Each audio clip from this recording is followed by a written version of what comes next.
Internet से related जितनी भी चीज़ें हैं, जैसे इंटरनेट क्या है, इसका इतिहास क्या है, इंटरनेट के प्रकार क्या है, या इंटरनेट प्रोटोकॉल्स क्या होते हैं, मतलब इंटरनेट को अच्छे से प्रॉपर वे से सुरक्षित तरीके से चलाने के लिए जो उसके प्रोटोकॉल्स दिए गए हैं, उनके काफ़ी सारे टाइप्स हैं। और फिर इसी में इंटरनेट और इंट्रानेट और एक्सट्रानेट के बीच में अंतर को पढ़ेंगे।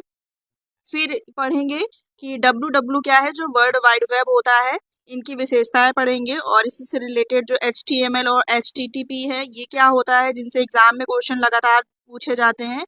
फिर इंटरनेट नेटवर्क के प्रकारों को पढ़ेंगे। फिर सर्च इंजन और जो वेब ब्राउज़र होता है, ये क्या होते हैं, इनके बीच में क्या डिफरेंस है, इनको पढ़ेंगे। तो ये वीडियो अगर आप एग्जाम के पॉइंट ऑफ व्यू से देख रहे हैं, तो इसमें बहुत ही सरल लैंग्वेज में, किताब से हटकर जो भाषाएं रहती हैं, जो आपको किताब या बुक्स में रहती हैं, वो थोड़ी टफ लैंग्वेज होती हैं, आपको समझ जल्दी नहीं आती हैं। तो इस वीडियो में इतनी सरल भाषा में इस वीडियो को बनाया गया है कि समझने में आसानी होगी।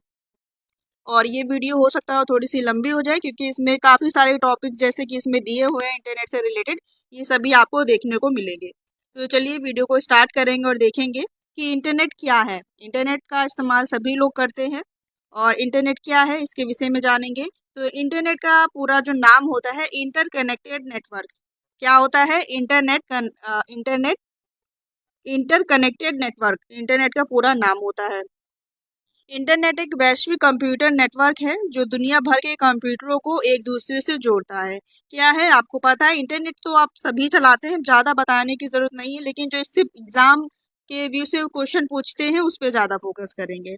यह एक पैकेट रूटिंग नेटवर्क है। पूछा जाता है इंटरनेट में कैसे जो उसका रूट नेटवर्क होता है, ये किस फॉर्म में जाता है, तो ये छोटे छोटे पैकेट्स के रूप में जाता है, जो आईपी और टीसीपी प्रोटोकॉल का उपयोग करता है। आईपी टीसीपी क्या है, उसको आगे डिटेल से बताएंगे। बस ये जान लीजिए कि इंटरनेट जब हम लोग उपयोग करते हैं, तो एक सिस्टम से दूसरे सिस्टम में कोई भी चीज़ देते हैं, या मैसेजिंग करते हैं, या किसी प्रकार से भी डाटा का संचार करते हैं, तो उसमें आईपी और टीसीपी प्रोटोकॉल होता है। इसकी मदद से ही ये सारा प्रोसेस वर्क करता है, अनुमति देता है। जैसे कि टेक्स्ट, चित्र, वीडियो या आदेश या संदेश, जो भी हम ट्रांसफर डाटा करते हैं एक दूसरे से सिस्टम में, किसी भी थ्रू, बाय मेल हो या बाय ईमेल हो, बाय मैसेजिंग हो, एनीवे।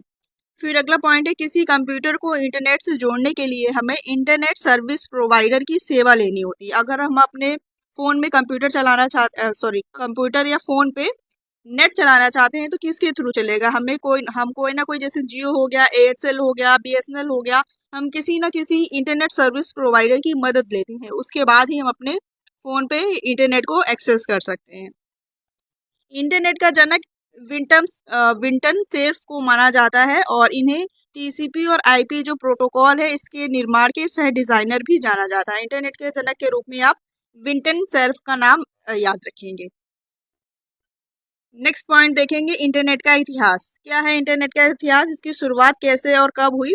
तो 1969 1969 में अमेरिका रक्षा विभाग ने एडवांस रिसर्च प्रोजेक्ट एजेंसी, जिसका शॉर्ट में हम लोग बोलते हैं ARPANET नाम का एक नेटवर्क बनाया था, जो 4 कंप्यूटरों को जोड़कर बनाया गया था। सबसे पहले इंटरनेट की शुरुआत 1969 में अमेरिका में की गई थी। अमेरिका के रक्षा विभाग, जो उसका जो नाम है ARPANET, कभी कभी ARPANEट का फुल फॉर्म भी पूछ लिया जाता है, आप याद रखेंगे, इसके द्वारा बनाया गया था। और फिर जब 1989 में HTML आया। HTML क्या है, इसकी खोज की गई। तो HTML का पूरा नाम है हाइपर टेक्स्ट मार्कअप लैंग्वेज। क्या है? Hyper text markup language. इसकी जो आविष्कारकर्ता या खोजकर्ता के रूप में जिनको जाना जाता है, इनका नाम है टिम बर्नर्स-ली। टिम बर्नर्स-ली को जाना जाता है, और टिम बर्नर्स-ली को डब्ल्यू के भी आविष्कारक के रूप में जाना जाता है। तो जो HTML और डब्ल्यू क्या है, ये देखेंगे। HTML का पूरा नाम हाइपर टेक्स्ट मार्कअप लैंग्वेज है। टिम बर्नर्स-ली इसके आविष्कारक हैं। यह एक मार्कअप लैंग्वेज है। मार्कअप लैंग्वेज इन सेंस, जैसे कि हम ब्राउज़र में अपने इंटरनेट में या किसी भी चीज़ में अपने फ़ोन पे जो इंटरनेट इस्तेमाल करते हैं, कोई चीज़ सर्च करते हैं, वो किसके, जो हमको लिंक देता है, या कुछ जैसे हमको सर्च करना है, व्हाट इज़ द फेसबुक, या what is the Indira Gandhi, what about Mahatma Gandhi, तो जिन इन सब टॉपिक्स के विषय में जो हम सर्च करते हैं, जो उस पर लिख के आता है, तो वो सब किसके थ्रू लिखा गया है? वो यही लैंग्वेज होती है, हाइपर टेक्स्ट मार्कअप लैंग्वेज। ठीक है। ये एक मार्कअप लैंग्वेज है जिसका इस्तेमाल वेब पेज को बनाने के लिए किया जाता है। हम वेब पेज के माध्यम से ही तो सारी जानकारी और जितनी भी एक्स्ट्रा इंफॉर्मेशन इंटरनेट के थ्रू जो सर्चिंग जो गूगल में सर्च करते हैं किसके थ्रू आता है, ये सब HTML के द्वारा लैंग्वेज बनाई जाती है, लिखा जाता है, उसके बाद ही हम उसको देख सकते हैं। वेब पेज को बनाने के लिए किया जाता है। इसके अलावा इसका इस्तेमाल वेब एप्लीकेशंस को बनाने में भी किया जाता है। मतलब इंटरनेट से जितनी भी रिलेटेड भाषाएं को जो लैंग्वेज सब बनाई जाती हैं ये सब हम HTML के माध्यम से देख सकते हैं। और इसको कब 1989 में बनाया गया था।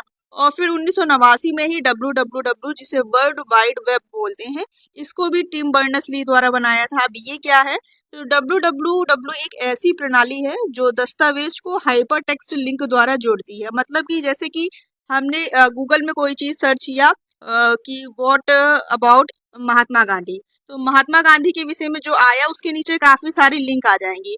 फिर हम इस लिंक को क्लिक करेंगे तो दूसरी प्रकार की इंफॉर्मेशन होगी। इस लिंक को क्लिक करेंगे उसी से रिलेटेड है, इस लिंक को क्लिक करेंगे तो इसमें हो सकता है और अच्छी जानकारी दी हो, इसको क्लिक करेंगे तो हो सकता है उस शॉर्ट में जानकारी दी गई हो, और नीचे क्लिक करेंगे तो हमें जिस प्रकार से सारी हमको हाई जो ब्राउजर जो कह सकते हैं सर्च इंजन में जितनी भी सारी चीजें हमको शो करती हैं, तो ये WWW के माध्यम से ये एक दूसरे से जो फाइलें हैं डॉक्यूमेंट्स है ये सारे लिंक रहते हैं। बस यही चीज है। WWW एक ऐसी प्रणाली है जो सारे डॉक्यूमेंट्स को इंटरनेट पे जितने भी डॉक्यूमेंट्स होते हैं उनको हाइपर टेक्स्ट लिंक के द्वारा जोड़ती है। हाइपर टेक्स्ट लिंक के माध्यम से उपयोगकर्ता एक वेब पेज से दूसरे वेब पेज पर जा सकता है। वही जो बताया अभी, इस लिंक पर गए फिर उस लिंक पर गए, उसको बैक किया फिर दूसरे लिंक पर चले गए। तो ये सब किसके द्वारा प्रोसेस है, ये वर्ल्ड वाइड वेब। आप HTML समझ गए, HTML भाषा होती है जिसमें वेब सारा लिखा रहता है, और WWW क्या है, तो ये हाइपर टेक्स्ट लिंक द्वारा सारे वेब पेजों को एक दूसरे से कनेक्ट रखती है। फिर नेक्स्ट पॉइंट है भारत में इंटरनेट को कब लाया गया, तो ये मोस्ट इम्पोर्टेंट डेट है 15 अगस्त 1995 में। 15 अगस्त 1995 याद रखेंगे, इंटरनेट भारत में शुरुआत की गई, मतलब लॉन्च किया गया किसके द्वारा, तो VSNL विदेश संचार निगम लिमिटेड। क्या नाम है, विदेश संचार निगम लिमिटेड द्वारा इसको इंटरनेट को अपने भारत में लॉन्च किया गया था। अब देखेंगे टाइप्स ऑफ इंटरनेट। इंटरनेट के काफी सारे प्रकार होते हैं जिसमें से डायल अप, ब्रॉडबैंड है, वाईफाई है, सैटेलाइट है, ISDN है और लिस्ट लाइन है। तो अब इनके विषय में पढ़ेंगे एक एक करके, थोड़ा थोड़ा जानकारी होनी चाहिए कि क्या चीज किससे रिलेटेड है। अगर आपने सारी थ्योरी पढ़ी होगी तभी आप एग्जाम में क्वेश्चन को अच्छे से कर पाएंगे, क्योंकि जब अब जो एग्जाम में क्वेश्चन पूछे जा रहे हैं ये बहुत ही थ्योरेटिकल फॉर्म में पूछे जा रहे हैं। कि जब अगर आप वो उन क्वेश्चनों को तभी अप्रोच कर पाओगे अच्छे से जब आपने उसके विषय में थोड़ी साधारण या सरल भाषा में उसको अच्छे से समझा होगा। तो बस ये उसी का प्रयास है कि आपको ये सारी चीजें जो इनसे भाषाएं हैं या कह सकते हैं जो शब्दावलियां हैं इनकी क्या है कैसे है, ये सब आपको सरल लैंग्वेज में समझ में आएगा। तो इसके फॉर्म में देखेंगे डायल अप। डायल अप क्या है इंटरनेट के प्रकार में, तो डायल अप इंटरनेट को एक्सेस करने की सबसे पुरानी तकनीक ही है। डायल अप क्या है, इंटरनेट को चलाने की एक्सेस करने की सबसे पुरानी टेक्निक है। सबसे पुरानी टेक्निक पूछा जाएगा इंटरनेट की तो डायल अप बताएंगे। डायल अप कनेक्शन में इंटरनेट एक्सेस करने के लिए कंप्यूटर को टेलीविजन लाइन से जोड़ा जाता था। लाइन से जोड़ा जाता है तो ऑटोमेटिक ये बहुत ही धीमे वर्क करती होगी, टेलीफोन लाइन के साथ जोड़ा जाता है। और डायल अप की इंटरनेट स्पीड भी काफ़ी कम होती है, इसकी वजह से इसका इस्तेमाल आज के समय में बहुत कम किया जाता था। ये शुरुआती समय में किया गया था जब इतना ज़्यादा टेक्नोलॉजी का ज़माना नहीं था और बहुत ही धीमी स्पीड से चलता था। और ये सबसे पुरानी तकनीक है, आपको दो चीज़ याद रखनी है, सबसे धीमी थी और सबसे पुरानी टेक्निक है क्या, डायल अप सर्विस। नेक्स्ट पढ़ेंगे ब्रॉडबैंड। ब्रॉडबैंड क्या है, जिसका इस्तेमाल आजकल सबसे ज़्यादा हो रहा है। यह इंटरनेट से जुड़ने का एक लोकप्रिय तरीका है, वह अच्छी गति प्रदान करता है। अधिकतर आप देखते होंगे बड़ी बड़ी कंपनीज में या ऑफिस एरिया होते हैं यहाँ पर ब्रॉडबैंड सुविधा उपलब्ध है। इंटरनेट की इसमें बहुत ही अच्छी और तेजी गति से ये चलता है, जिसमें केबल की मदद से इंटरनेट को एक्सेस किया जाता है।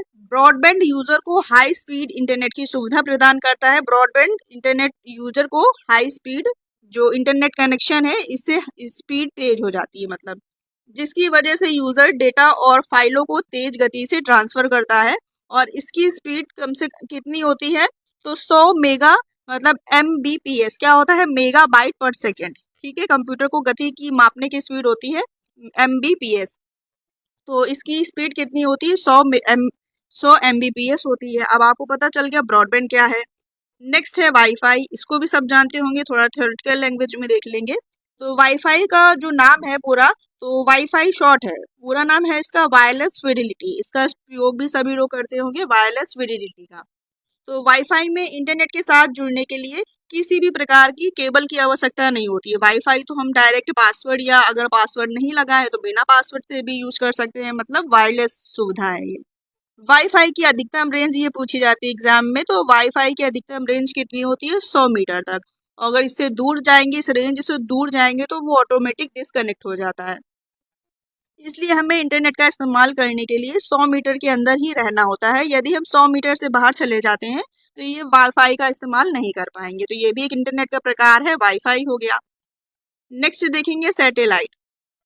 सैटेलाइट क्या है, तो सैटेलाइट का इस्तेमाल उन जगहों पर इंटरनेट की सुविधा देने के लिए किया जाता है जहां ब्रॉडबैंड की सुविधा मौजूद नहीं होती है। जैसे अब जो हमारे जो मैप्स होते हैं, जो सैटेलाइट के माध्यम से तो काम करते हैं, तो ये इंटरनेट की ऐसी सुविधा है जहां पर मतलब इंटरनेट की सुविधा ना हो, तो वहां पर हम सैटेलाइट के माध्यम से ये सारा जो डेटा है ये सारा कवर कर सकते हैं। किसके माध्यम से, सैटेलाइट के माध्यम से। ये भी एक वायरलेस कनेक्शन है जिसमें इंटरनेट से जुड़ने के लिए केबल का उपयोग नहीं करना पड़ता है। इसकी स्पीड बहुत ही कम होती है, मतलब धीमे धीमे स्लो स्लो इसका प्रोसेस है सैटेलाइट का। लेकिन अधिकतर जो आकाशीय संरचना या आकाशीय गतिविधियां हैं, ये सब सैटेलाइट के माध्यम से ही होती है। फिर नेक्स्ट देखेंगे ISDN। तो इसका फुल फॉर्म क्या है, होता है इंटीग्रेटेड सर्विस डिजिटल नेटवर्क। क्या है ISDN का, इंटीग्रेटेड क्या है, इंटीग्रेटेड सर्विस डिजिटल नेटवर्क होता है। ये एक टेलीफोन नेटवर्क है जो ग्राहकों को इंटरनेट के साथ वॉइस कॉल और डेटा ट्रांसफर जैसी सुविधा भी प्रदान करता है। अब जब इंटरनेट के माध्यम से जो हम कॉल करते हैं, जैसे कि व्हाट्सएप का एग्जांपल ले लीजिए, तो किसके माध्यम से होता है, ये इसी नेटवर्क से होता है, ISDN integrated service digital network. तो ग्राहकों को इंटरनेट के साथ वॉइस कॉल या वीडियो कॉल जैसी सुविधा भी प्रदान करता है। नेक्स्ट और लास्ट देखेंगे, तो ये इसका नाम है लीज्ड लाइन। लीज्ड लाइन क्या है, ये एक टेलीफोन लाइन होती है। कैसी लाइन होती है, टेलीफोनिक लाइन होती है जिसका इस्तेमाल इंटरनेट को एक्सेस करने के लिए किया जाता है। लीज लाइन का इस्तेमाल सिर्फ बहुत बड़ी कंपनियों के द्वारा ही किया जाता है, मतलब छोटे एरिया में नहीं, इसका उपयोग लार्ज एरिया में किया जाता है, मतलब बहुत बड़ी कंपनियों के द्वारा किया जाता है जहाँ पर ज़्यादा डेटा से संबंधित कार्य होता है। और इसकी स्पीड की बात की जाए तो 1 मेगा MBPS से 10 GBPS होता है। ये M से होता है मेगा और G से होता है गीगाबाइट पर सेकेंड। तो कितना होता है, 1 MBPS से 10 GBPS तक होता है लीज लाइन का। बस आप मेरे को इतना याद रखना है, ये सिर्फ बड़ी कंपनियों के द्वारा ही इसका यूज किया जाता है। तो ये हो गए सारे आपने इंटरनेट के प्रकार पढ़ लिए। अब हम जानेंगे कि IP एड्रेस क्या होता है। ये सारी इंटरनेट से रिलेटेड चीजें हैं जो कहीं ना कहीं घूम फिर कर आपको एग्जाम में देखने को मिली होगी। तो IP एड्रेस क्या होता है, IP का पूरा नाम होता है इंटरनेट प्रोटोकॉल। क्या, प्रोटोकॉल, प्रोटोकॉल का मतलब सुरक्षा, सुरक्षा मतलब कि इंटरनेट की सुरक्षा। तो उसी से रिलेटेड ही एक पता होता है जिसको हम लोग शॉर्ट में IP एड्रेस बोलते हैं। ये क्या होता है, तो ये एक ऐसा यूनिक संख्यात्मक पता होता है, मतलब कि डिजिट के हिसाब से एक पता, जैसे कि हमारा घर है यहाँ पर लोकेटेड है, तो यहाँ का इस एरिया का कोई ना कोई पता होगा ना। ये जैसा ये कोई ऑफिस है तो यहाँ का कोई ऑफिस का पता होगा, तो मतलब किसी एक विशिष्ट चीज की पहचान को इंडिकेट करता है। तो ऐसे ही IP एड्रेस है। IP एड्रेस जो इंटरनेट के जरिए इंटरनेट का जो एक तार्किक पता होता है, इसको इंडिकेट करता है, जो इंटरनेट या नेटवर्क पर किसी डिवाइस को विशिष्ट रूप से पहचानता है। मतलब यदि हम इंटरनेट में डाटा को ट्रांसफर करेंगे इस डाटा से इस डाटा में, तो उसमें जो IP एड्रेस होता है ये हमें पता चल जाता है, हमें नहीं, मतलब कि जो इसके काफ़ी बड़े बड़े इंजीनियर्स होते हैं वो IP एड्रेस के माध्यम से पता लगा सकते हैं कि ये नेटवर्क जो आया है, मैसेज आया है या कुछ डाटा आया है, ट्रांसफर किया गया है, तो इसका IP एड्रेस के थ्रू वो उस सिस्टम को पता कर सकता है। उसकी लोकेशन पता कर सकता है। ये हर डिवाइस को, चाहे वह कंप्यूटर हो या स्मार्टफोन हो या कोई अन्य नेटवर्क डिवाइस हो, वो उसकी अपनी एक विशिष्ट पहचान रखता है इंटरनेट से रिलेटेड। हम मतलब कि तार्किक, इसी में एक होता है मैक एड्रेस, उसको भी नीचे पढ़ेंगे। अब इंटरनेट, आपने इंटरनेट प्रोटोकॉल पढ़ा, आईपी एड्रेस। अब इंटरनेट प्रोटोकॉल्स दो वर्जन के हैं। जो IPv4 है, ये है सबसे पुराना IPv4 इंटरनेट प्रोटोकॉल का, और जो ये IPv6 है, ये V है तो ये वर्जन का इंडिकेट है। V4 जो पुराना था और V6 है ये नया अपडेटेड वर्जन है। तो इनसे भी एग्जाम में क्वेश्चन पूछता है, इनके थोड़े से डिफरेंस है, देख लेंगे क्या डिफरेंस है। जो IPv4 है, इसमें 32 बिट्स का लंबाई का एड्रेस होता है। पूछा जाता है IPv4 में जो इसका लंबाई का एड्रेस होता है कितने बिट्स का होता है, तो आपको याद रखना है 32 बिट्स का होता है। और यहीं IPv6 की बात की जाए तो इसमें जो इसका एड्रेस होता है ये 128 बिट लंबाई का एड्रेस होता है। 4 में 32 का होता है, 6 में 128 का होता है। इसकी शुरुआत 1981 में हुई थी, मतलब इसको 1981 में लॉन्च किया गया था, तब से ये चल रहा है। अब जो नए सिस्टम बन रहे हैं तो अब उसमें ये क्या कर दिया गया है, जो IPv6 जब से आया है 1998 से, तब से IPv6 को ही प्रोसेस किया जा रहा है। IPv4 1981 में, और जो IPv6 है इसको 1998 में चालू किया गया था, मतलब लॉन्च किया गया था या लाया गया था। ये एक न्यूमेरिक एड्रेस होता है। न्यूमेरिक मतलब कि अंक कह सकते हैं, 1 2 3 4, इस फॉर्म में इसका एड्रेस होता है। और इसमें 4 फील्ड्स होते हैं। 4 फील्ड्स अभी नीचे बताएंगे, इसका एग्जाम्पल जब देंगे तो 4 ब्लॉक कह सकते हैं, 4 फील्ड्स या 4 ब्लॉक होते हैं। और ये फील्ड को डॉट के द्वारा सेपरेट किया जाता है। और इसमें देखेंगे ये एक अल्फा न्यूमेरिक मतलब इसमें जो अल्फ़ाबेट होते हैं ABCD वगैरह, उसके साथ न्यूमेरिक को रखा जाता है, उसके साथ नंबरों को रखा जाता है, जिसमें 8 फील्ड्स होते हैं। इसमें कितने होते हैं, 4, और इसमें 8। ये काफी बड़ा है 8, ये छोटा है 4। और इन फील्ड्स को कॉलन के द्वारा सेपरेट किया जाता है। ये भी पूछा जा सकता है, एग्जाम में पूछा भी गया है। जो IPv4 प्रोटोकॉल होता है, इसको, इनके जो फील्ड्स या ब्लॉक्स होते हैं उनको किसके द्वारा किया जाता है, हैशटैग, डॉट, कॉलन या कॉमा। तो आपको याद रखना है, जो IPv4 है इसको डॉट के द्वारा, फुल स्टॉप के द्वारा, और जो IPv6 है इसको कॉलन के द्वारा सेपरेट किया जाता है। इसके पास सीमित संख्या में IP एड्रेस होते हैं, इसके पास ज़्यादा IP एड्रेस नहीं होंगे। मतलब कि ये ज़्यादा आपको पता नहीं दे पाएगा जब सिस्टम को बनाया जाता है, तो इसमें इतने सारे नहीं होते हैं। जबकि IPv6 के पास काफ़ी मात्रा में, मतलब कह सकते हैं अनलिमिटेड इसके पास IP एड्रेस ये बना के दे सकता है। अगर इसकी उसकी बात की जाए सुरक्षात्मक दृष्टिकोण से देखा जाए तो ये इनक्रिप्टेड और ऑथेंटिफिकेशन प्रदान नहीं करता है। मतलब इसमें कह सकते हैं सुरक्षा का कोई भी इशू नहीं रहता है।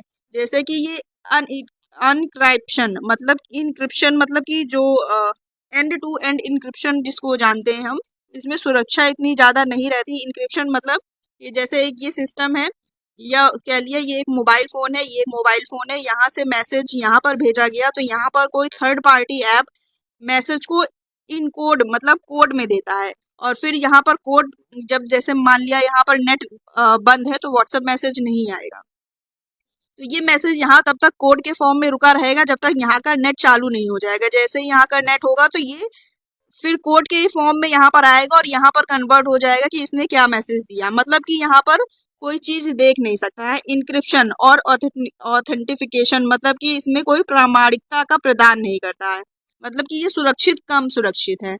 और यदि यहीं IPv6 की बात की जाए तो ये इंक्रिप्शन और ऑथेंटिकेशन को प्रदान करता है, मतलब सुरक्षात्मक रहता है। सुरक्षात्मक के फॉर्म में भी ये अच्छा है, इसलिए आजकल IPv6 का प्रयोग ज़्यादा किया जाता है।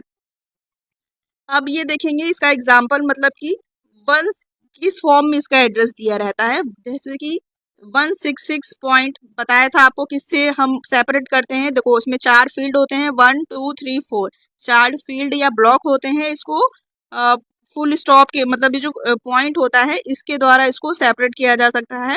और इसमें रेंज की बात की जाए तो 0 to 255 तक रेंज होती है। मतलब एग्जाम में पूछ लिया जाता है, जैसे आपको यहाँ पर दे दिया गया 259.92.28 0.10। तो उसमें इस तरह के काफ़ी सारे आपको डिजिट 4 या 5 ऑप्शन है तो दे देगा। फिर पूछ लेगा इसमें से कौन सा IPv4 का उदाहरण है। तो IPv4 की पहचान क्या होगी, तो ये 02255 से ज़्यादा नहीं होगा। हो सकता है यहाँ पर एक ऑप्शन ऐसा दिया गया हो 198.28.30, तो जो जिसकी रेंज 255 मतलब 255 से कम होगी, तो वही IPv4 का एग्जाम्पल होगा। तो इस तरह में आता है कि इसमें से पहचानिए, तो आपको ये पहचान याद रखनी है। इनके कोई भी डिजिट 255 से ज़्यादा नहीं होते, ठीक है। और ये वाला याद रखेंगे, इसमें कोई रेंज नहीं होती है। और इसका फॉर्म इस तरह में होता है। इसको देखिए, इसमें 8 बताए थे, इसमें 8 ब्लॉक्स होते हैं और इसको सेमी कॉलन के द्वारा सेपरेट या अलग किया जाता है। तो ये हो गया अंतर। अब देखेंगे मैक एड्रेस क्या है। जो आईपी एड्रेस था वो एक तार्किक पता कह सकते हैं, और ये जो मैक एड्रेस होता है ये भौतिक पता होता है, मतलब कि हार्डवेयर पर। देखेंगे इसमें क्या लिखा हुआ है।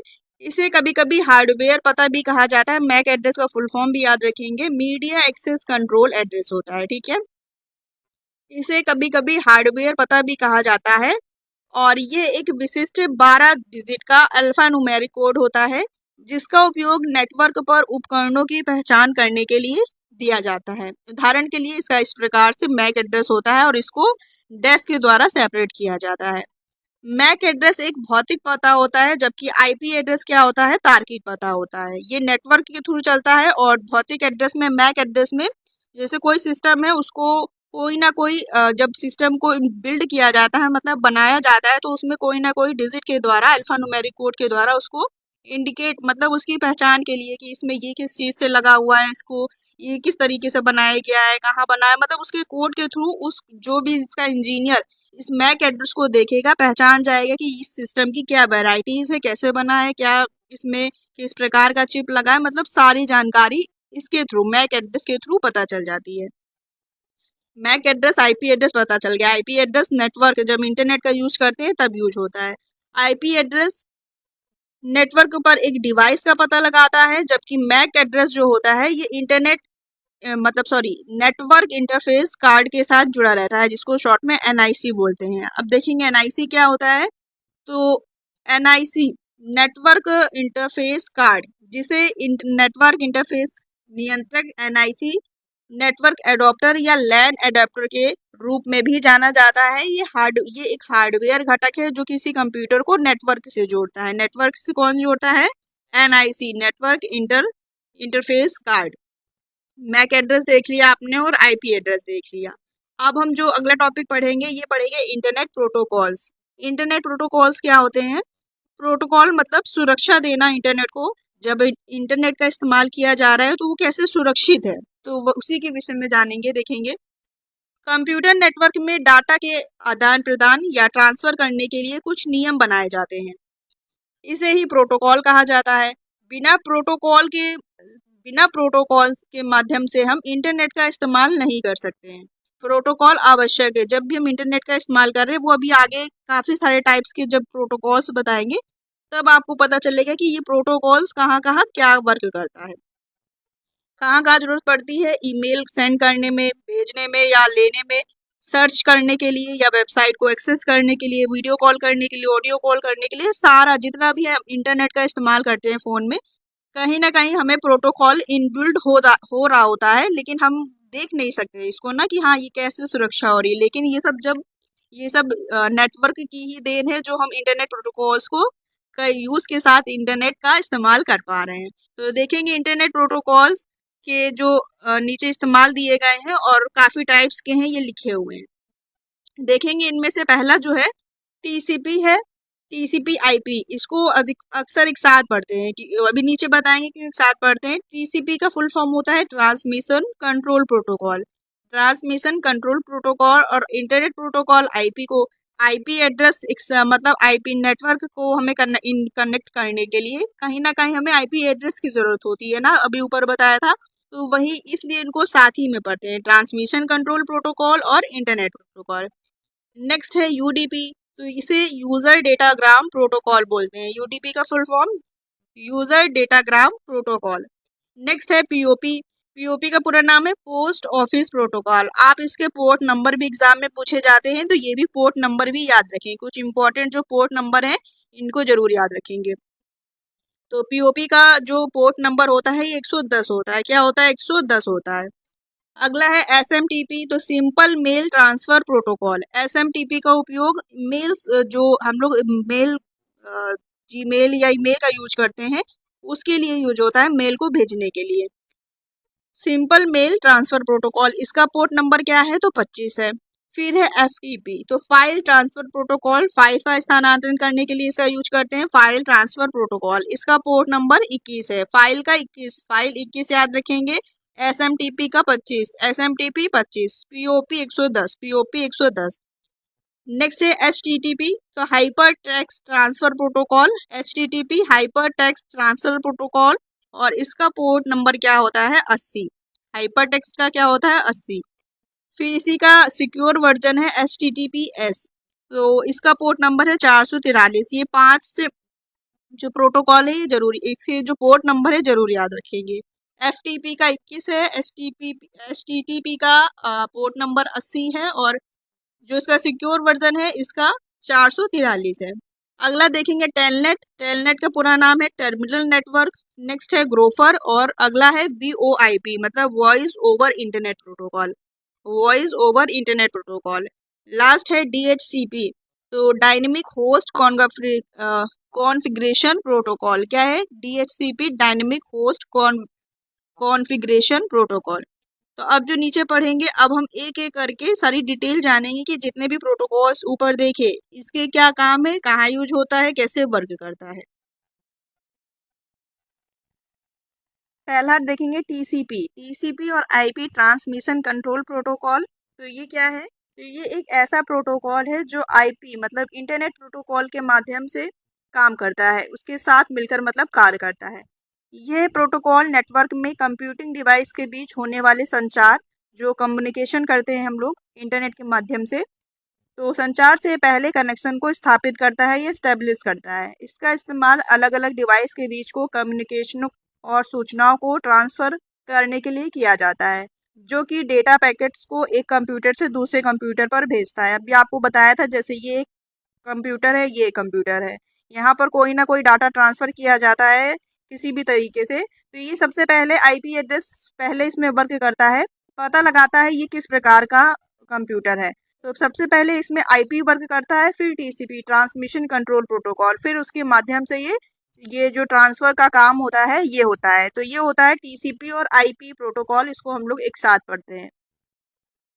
फिर टीसीपी का मतलब वही जो सुरक्षा के दृष्टिगत, जैसे सूचनाएं का आदान प्रदान हो रहा है तो उसकी सुरक्षा के साथ, बस यही चीज है प्रोटोकॉल। नेक्स्ट देखेंगे यूडीपी। यूडीपी क्या है? तो ये यूजर डेटाग्राम प्रोटोकॉल है। पूरा नाम क्या है? User datagram protocol. ये एक ट्रांसपोर्ट लेयर कम्युनिकेशन प्रोटोकॉल है, जिसका उपयोग इंटरनेट पर कम्युनिकेशन के लिए किया जाता है। किसके लिए? इंटरनेट पर कम्युनिकेशन के लिए किया जाता है। यूडीपी में डेटा को ट्रांसफर करने से पहले कनेक्शन स्थापित करने की आवश्यकता नहीं होती है। जैसा हम लोग ने ऊपर टीसीपी में पढ़ा था, तो उसके साथ पहले हमें आईपी की भी जरूरत हो रहती है, आईपी भी वर्क करता है उसमें। लेकिन इसमें क्या है? इसमें पहले कनेक्शन स्थापित करने के लिए आईपी जैसा कुछ भी इसमें काम नहीं करता है, इसके साथ यूडीपी के साथ आवश्यकता नहीं होती है, क्योंकि ये कनेक्शन लेस मतलब कि कनेक्शन रहित प्रोटोकॉल है, इसलिए इसमें पहले कनेक्शन मतलब कि आईपी एड्रेस की ज़रूरत नहीं होती है, इसलिए ये ज़्यादा सिक्योर भी नहीं है, और ये ट्रांसपोर्ट लेयर पर कार्य करता है।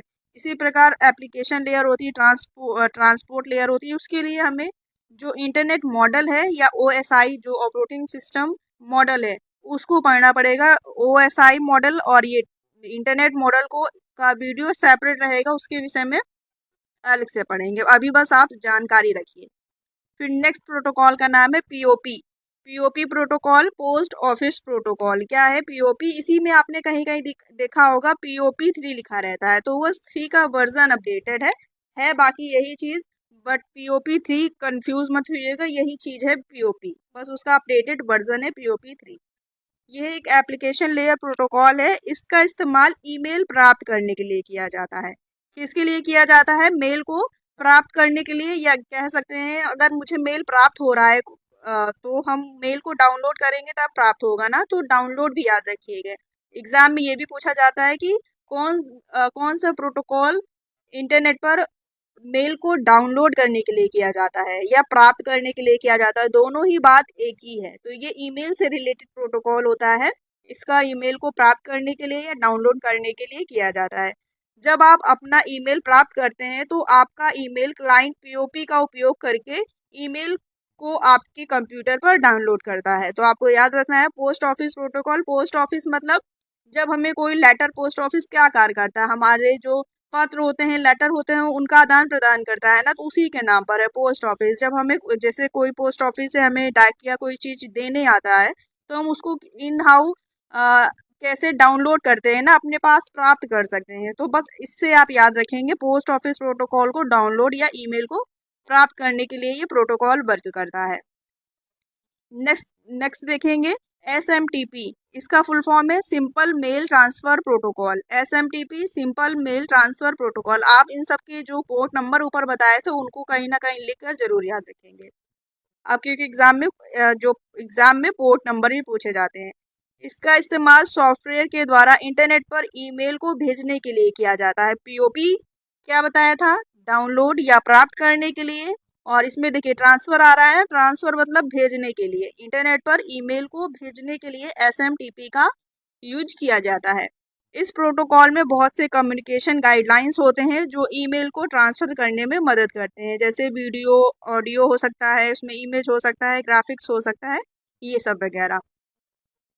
आपको बस SMTP में याद रखना है ईमेल को, इससे कोई क्वेश्चन बनता है, ये पूछा जाता है ईमेल को भेजने के लिए कौन सा प्रोटोकॉल का इस्तेमाल किया जाता है, तो आप SMTP बताएंगे, ठीक है। कहीं अगर उसमें लिख के आ जाता है सिक्योर वर्जन मतलब सुरक्षित तरीके से, तब आपको SMTPS लगाना है। SMTPS ओवर SSL और TLS, ये क्या है, तो ये सिक्योर वर्जन है इसका। ये SMTP को SSL या TLS मतलब सिक्योर सॉकेट लेयर या ट्रांसपोर्ट लेयर सिक्योरिटी कह सकते हैं, और भी सुरक्षात्मक दृष्टि से इसका सिक्योर वर्जन है के साथ जोड़ता है, जो डेटा को सुरक्षित रूप से इनक्रिप्ट करता है। इनक्रिप्ट आपको बताया था, मतलब कि कोडिंग के फॉर्म में कोई ना कोई चीज भेजेगा जो थर्ड पार्टी उसको नहीं पढ़ पाएगा। तो SMTP हो गया, और SMTPS इसका सिक्योर वर्जन हो गया। बाकी काम वही चीज है ईमेल को भेजने के लिए। जब हम अपने सिस्टम से कहीं मेल भेजते हैं तो इसमें कौन सा प्रोटोकॉल यूज होता है, SMTP प्रोटोकॉल। नेक्स्ट इसी से रिलेटेड ही है ये MIME। ये क्या है, तो ये इसका SMTP का एक्सटेंशन है, इसी का ही पार्ट है। जो SMTP है इसका ही एक्सटेंशन है। जैसे इसका फुल फॉर्म है multipurpose internet mail extension. Multipurpose internet mail extension यह एक मानक है जो आपको ईमेल में विभिन्न प्रकार की फाइलें जैसे कि इमेज, ऑडियो, वीडियो और डॉक्यूमेंट्स भेजने के लिए प्राप्त करने की अनुमति देता है। ये जैसे हम SMTP में भी काम करते हैं, ये इसी का मानक है, स्टैंडर्ड वर्जन है MIME। यह मूल सिंपल मेल ट्रांसफर प्रोटोकॉल का एक विस्तार है जो केवल सादे टेक्स्ट संदेशों को सपोर्ट करता था, और MIM मतलब SMTP जब हम मेल को भेजते हैं तो जब हम उसमें मेल को एक वर्ड के फॉर्म में भी भेजते हैं, जब हम मेल को फोटो, वीडियो या कुछ भी चीज ऐड कर देते हैं, इमेज वगैरह, तब वो उसी के साथ इनबिल्ट मतलब साथ में ही MIME प्रोटोकॉल भी यूज हो जाता है, और उसी के साथ हम ईमेल बिना ईमेल मतलब MIM के बिना हम ईमेल को केवल सादे टेक्स्ट में ही भेज पाएंगे, और MIME के माध्यम से हम उसी में ऐड करके या ये जो इमेज वगैरह है, इमेज वीडियो को ये मल्टीपर्पस इंटरनेट मेल एक्सटेंशन के माध्यम से भेज पाते हैं। सिंपल मेल ट्रांसफर में सिंपल है, नाम में सिर्फ वर्ड है, और उसी में MIME इंक्लूड कर देते हैं, तो वर्ड के साथ मतलब सिंपल मैसेज के साथ ये इमेज वगैरह, फाइल्स, वीडियो वगैरह भी इंक्लूड की जाती है। नेक्स्ट देखेंगे IMAP internet message access protocol. ये क्या है, इंटरनेट मैसेज एक्सेस प्रोटोकॉल।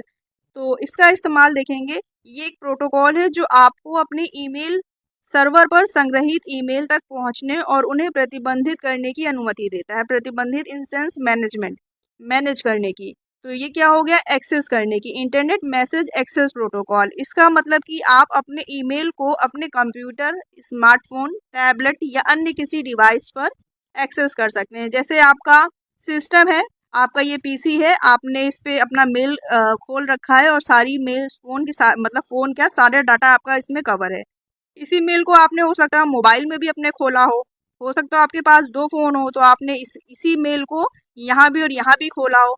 तो ये बस ये इस चीज को एक्सेस प्रदान करता है, इसीलिए इसका नाम क्या है, इंटरनेट मैसेज एक्सेस प्रोटोकॉल। एक साथ आपके मेल को काफी सारी डिवाइसों में एक्सेस करा सकता है। तो ये हो गया IMAP प्रोटोकॉल। नेक्स्ट देखेंगे FTP। तो FTP क्या है, यह एक एप्लीकेशन लेयर प्रोटोकॉल है। क्या है, एप्लीकेशन लेयर प्रोटोकॉल है जिसका उपयोग फाइलों को एक कंप्यूटर से दूसरे कंप्यूटर में ट्रांसफर करने के लिए किया जाता है। फाइल ट्रांसफर है तो ट्रांसफर करने के लिए किया जाएगा। ये प्रोटोकॉल कंप्यूटर में वेब पेज को ट्रांसफर करने में मदद करता है।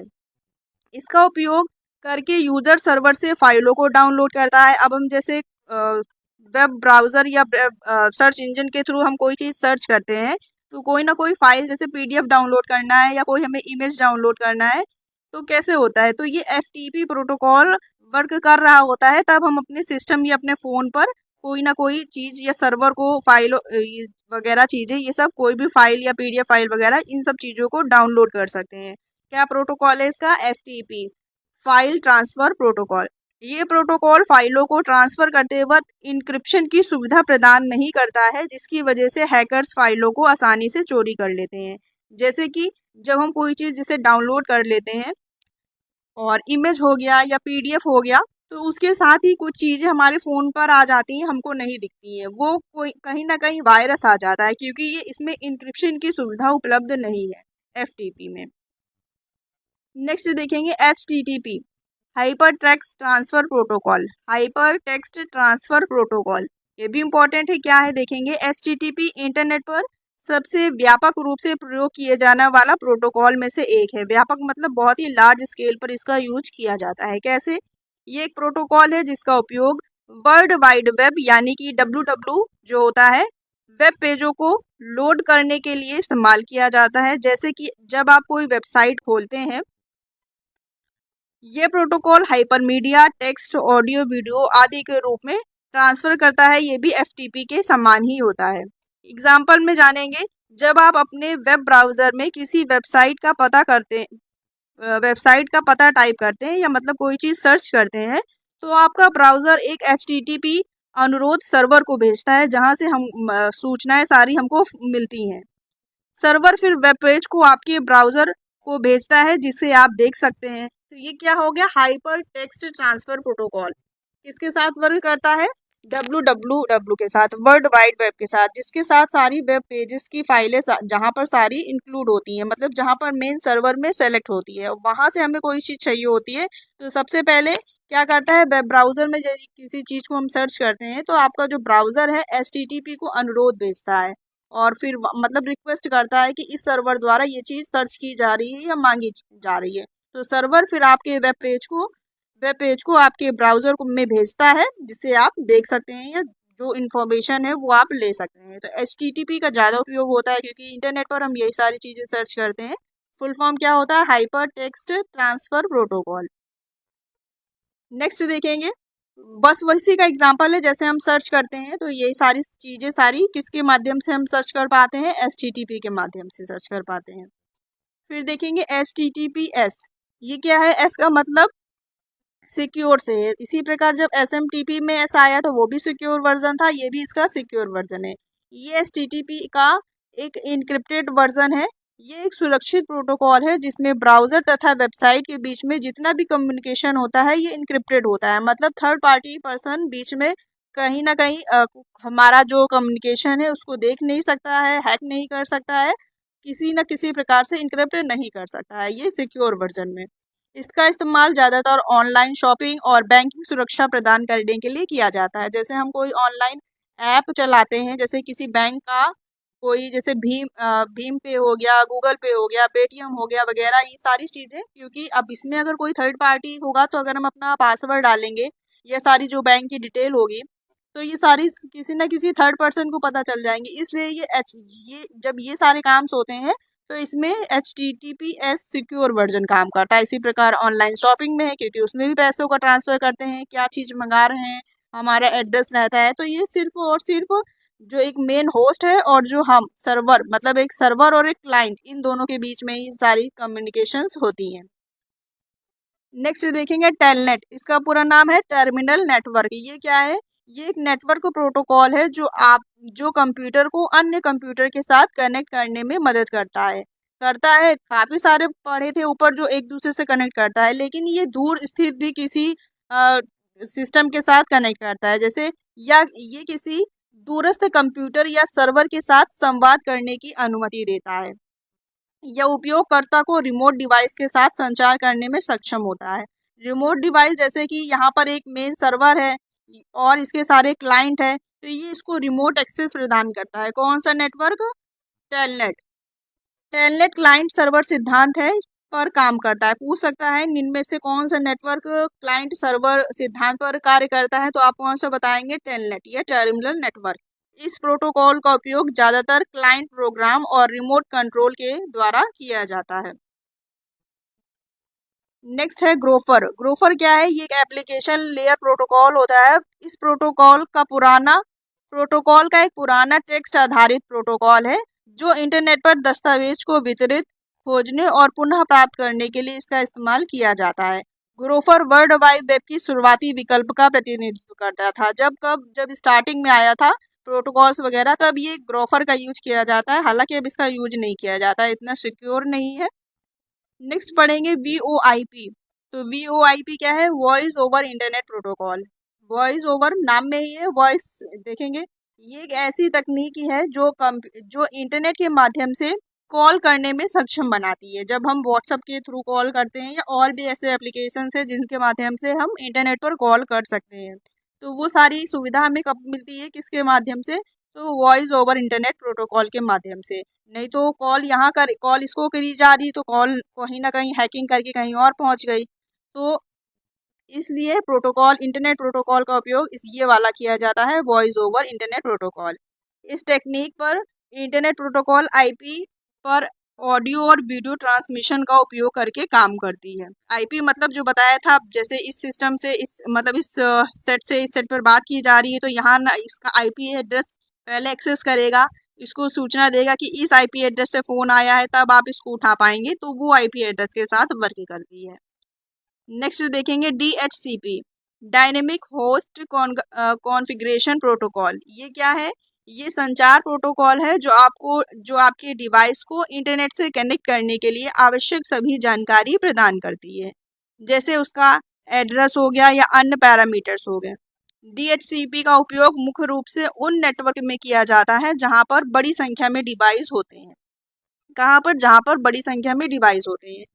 जब आप अपने स्मार्टफोन को वाईफाई नेटवर्क से कनेक्ट करते हैं, तो DHCP सर्वर उसे एक IP एड्रेस और अन्य आवश्यक जानकारी प्रदान करता है। जहां पर जैसे हम वाईफाई यूज करते हैं ना, जैसे स्टेशन है, स्टेशन का एक मेन सर्वर है, यहाँ पर बड़े स्केल पर लोग यूज कर रहे हैं ना, तो यहाँ पर DHCP प्रोटोकॉल यूज किया जाता है, डायनेमिक होस्ट कॉन्फ़िगरेशन प्रोटोकॉल। तो ये DHC सर्वर उसे एक IP एड्रेस और अन्य आवश्यक जानकारी प्रदान करता है, तब हम उस सर्वर से इंटरनेट को अपने फ़ोन पर एक्सेस कर सकते हैं, जिससे आप इंटरनेट से कनेक्ट हो सकते हैं। तो DHCP का पता चल गया, बड़े लार्ज स्तर पर इसका यूज होता है और ये स्मार्टफोन को वाईफाई नेटवर्क से कनेक्ट कर सकता है। कौन सा प्रोटोकॉल? DHCP protocol. अब सारे आपके प्रोटोकॉल्स खत्म हो चुके हैं, आपने 10 से 12 प्रोटोकॉल्स पढ़े और सारे के सारे इंपॉर्टेंट थे। अब हमारा जो नेक्स्ट टॉपिक है WWW, ये वर्ल्ड वाइड वेब क्या है? WWW इंटरनेट पर मौजूद सभी वेबसाइटों को एक जगह संग्रह या कलेक्शन होता है। ये सभी वेबसाइट वेब सर्वर पर स्टोर रहती हैं। अभी हम लोग ने ऊपर जब पढ़ा था वेबसाइट के विषय में, तो जो मेन वेबसाइट होती है इसके अंदर सारा का सारा डाटा कलेक्शन रहता है ना, किसके माध्यम से? ये WWW वर्ल्ड वाइड वेब के माध्यम से इसमें सारा डाटा कलेक्ट होता है। दूसरे शब्दों में कहे तो WWW एक ऐसी सर्विस है जिसका उपयोग इंटरनेट में मौजूद जानकारी रिसोर्सेज को एक्सेस करने के लिए किया जाता है। इसके माध्यम से हम सारी जानकारी अपने फ़ोन तक ला सकते हैं। वहाँ पर सारे डाटा सारा संग्रह रहता है या कलेक्ट रहता है। www का इस्तेमाल कोई भी व्यक्ति मुफ्त में कर सकता है और ये सभी डिवाइस में चलता है। अगला देखेंगे पॉइंट, इसका पूरा नाम क्या है? वर्ल्ड वाइड वेब, और इसे W3 या वेब के W3 है ना, तो इसको W3 या वेब के नाम से W3 वेब के नाम से भी जाना जाता है। और जो वर्ल्ड वाइड वेब के आविष्कारक हैं 1989 में 1989 में टिम बर्नर्स-ली ने किया था, इसलिए इन्हें टिम बर्नर्स-ली को www का जनक कहा जाता है। www देखेंगे कि कैसे वर्क करता है, थोड़ी इसकी जो विशेषताएं हैं इस पर देखेंगे। तो ये क्रॉस प्लेटफॉर्म है, मतलब कि world wide web cross platform होता है। इसका मतलब कि ये सभी डिवाइसों और ऑपरेटिंग सिस्टम पर चलता है। फिर नेक्स्ट पॉइंट है ओपन सोर्स। ओपन सोर्स का मतलब www ओपन सोर्स होता है। इसका मतलब है कि इसका इस्तेमाल कोई भी व्यक्ति कर सकता है, तो ये ओपन सोर्स होता है। नेक्स्ट है डिस्ट्रीब्यूटेड। यह डिस्ट्रीब्यूटेड होता है, जिसका अर्थ होता है कि www का इस्तेमाल एक समय में बहुत सारे लोग कर सकते हैं। ऐसा तो है नहीं कि एक समय पर एक ही व्यक्ति इसका यूज कर रहा है, पता है आपको, काफ़ी सारे लोग इसका यूज कर सकते हैं एक साथ। फिर है हाइपर टेक्स्ट। इंटरनेट में मौजूद वेबसाइट में बहुत प्रकार की जानकारी मौजूद होती है। ये जानकारी टेक्स्ट, इमेज, ऑडियो और वीडियो के फॉर्म में होती है। हाइपर टेक्स्ट बताया था, जो भी इंटरनेट पे सारी चीज़ें लिखी गई हैं जिसको हम सर्च कर पाते हैं, ये किस लैंग्वेज के द्वारा लिखी गई है? Hyper text markup language. वही चीज़ें HTTP, उसी को बताया गया हाइपर टेक्स्ट। www में इन सभी जानकारी को आपस में जोड़ने के लिए हाइपर टेक्स्ट का इस्तेमाल किया जाता है। नेक्स्ट देखेंगे डायनेमिक। डायनेमिक क्यों है कि www डायनेमिक होता है क्योंकि इसमें मौजूद सभी जानकारी लगातार बदलती रहती है। जैसे कोई ना कोई चीज़ अपडेट रहती है, गूगल में हम कोई चीज़ सर्च करते हैं, नई चीज़ अपडेट होती है तो उसके विषय में जानकारी ऑटोमेटिक अपडेट हो जाता है, तो ये डायनेमिक है। नॉट मैंडेटरी, ये आवश्यक नहीं है। जैसे किसी वेब पेज या वेबसाइट को एक्सेस करने के लिए ज़रूरी नहीं है कि हम www का उपयोग करें। हम www के बिना भी वेबसाइट या वेब पेज का एक्सेस कर सकते हैं और अन्य तरीकों से भी खोज सकते हैं किसी दूसरे साइट के माध्यम से। फिर देखेंगे www के मुख्य रूप से 3 घटक भी होते हैं। क्या क्या है? URL, HTTP, HTML। इनको आपने पढ़ लिया है। HTTP प्रोटोकॉल पढ़ा है आपने ऊपर डिटेल में। HTML भी लैंग्वेज होती है, इसको भी पढ़ लिया है। और देख लेंगे अगर जो कुछ पॉइंट्स होंगे रह गए होंगे। URL, सबसे पहले URL को देखेंगे। URL क्या होता है? Uniform resource locator. क्या है full form? Uniform resource locator.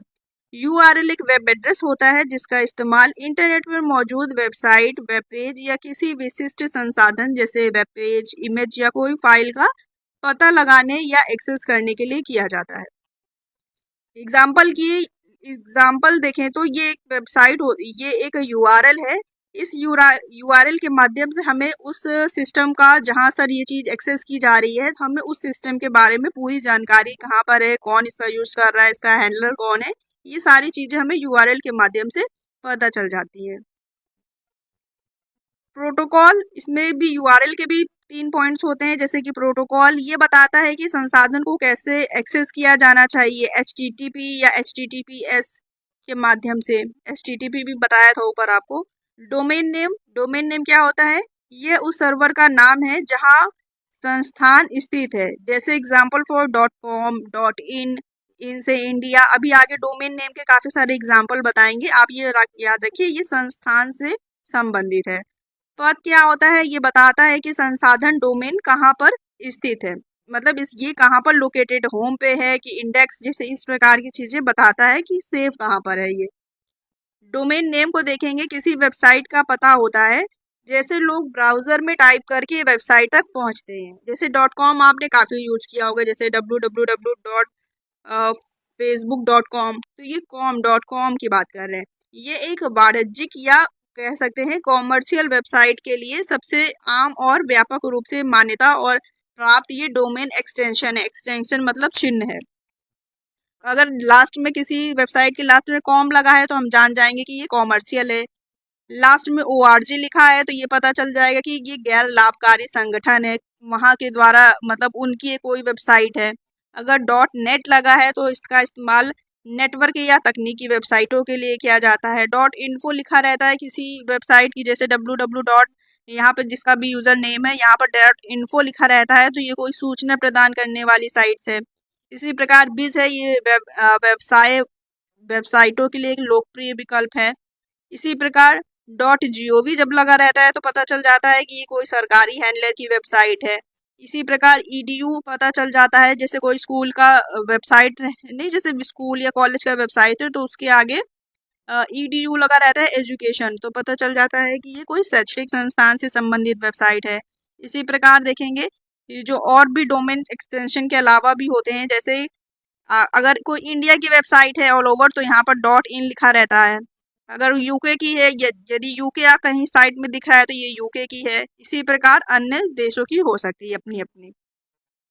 फिर नेक्स्ट देखेंगे एचटीटीपी। एचटीटीपी भी हम लोग ने पढ़ा था, एक बार फिर से देख लेंगे। ये एक प्रोटोकॉल है जिसका इस्तेमाल वेब ब्राउज़र और वेब सर्वर के बीच में कम्युनिकेशन के लिए किया जाता है। एचटीटीपी के बिना यूज़र वेबसाइट को एक्सेस नहीं कर सकता है। क्या है वेब ब्राउज़र? वेब ब्राउज़र जैसे कि हो गया हमारा क्रोम, हमारा मोजिला हो गया, या हमारा ओपेरा मिनी हो गया। तो ये सारे क्या है, ये वेब ब्राउज़र है और वेब सर्वर के बीच में ये कम्युनिकेशन करता है। हाइपर टेक्स्ट ट्रांसफर प्रोटोकॉल, कोई भी चीज़ का लेन देन या आदान प्रदान होता है ये इसी प्रोटोकॉल के माध्यम से होता है। एचटीटीपी के बिना हम कोई भी चीज़ नेट पर एक्सेस नहीं कर सकते हैं इस प्रोटोकॉल के बिना। फिर नेक्स्ट है HTML। HTML क्या है? Hyper text markup language. Language एक प्रकार की HTML का इस्तेमाल वेबसाइट और वेब पेज को बनाने या लिखने के लिए किया जाता है। अब थोड़ा सा अंतर है इसमें, जैसे कि वर्डों में सिमिलरिटीज़ है HTML या HTTP, तो इसका थोड़ा सा डिफरेंस समझ लेंगे।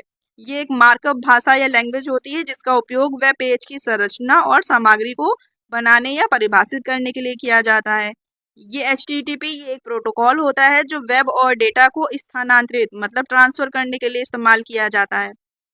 HTML टैग का उपयोग करके वेब पेज और टेक्स्ट वेब पेज पर टेक्स्ट, इमेज, लिंक और अन्य प्रकार की सामग्री को जोड़ा जा सकता है। HTML के माध्यम से जब हम लिखेंगे तो उसको उसी फॉर्मेट में लिखेंगे, अगर हमें इमेज चाहिए या वीडियो चाहिए उस प्रकार से।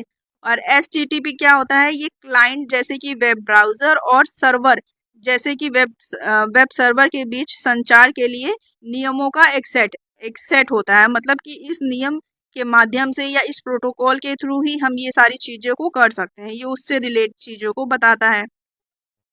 नेक्स्ट है ये वेब पेज की संरचना को परिभाषित करता है, लेकिन ये वेब पेज को परिभाषित करता है। जैसे कोई साइट्स होती है, ये हम इस लिंक पर क्लिक करेंगे या फिर अगली साइट पर पहुंच जाएंगे तो ये वेब पेज को ब्राउज करते हैं और ये उस संरचना या डिज़ाइन कैसे बनाया गया है पेज उसको इंडिकेट करता है।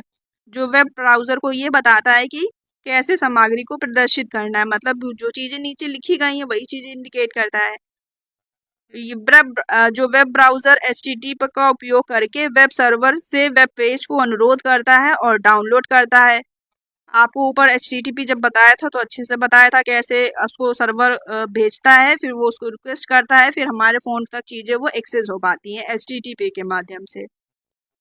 अब लास्ट जो देखेंगे इंटरनेट नेटवर्क है। इंटरनेट नेटवर्क क्या होता है? तो इंटरनेट नेटवर्क मुख्य रूप से 3 प्रकार के होते हैं। बाकी सारे काफ़ी सारे होते हैं, लेकिन जो मेन होते हैं ये 3 होते हैं। कौन कौन से? लैन होता है, मैन होता है और वैन होता है। लैन से लोकल एरिया नेटवर्क, मैन से मेट्रोपोलियन नेटवर्क और वैन से वाइड एरिया नेटवर्क। देखेंगे इनके अलग अलग क्या प्रकार हैं।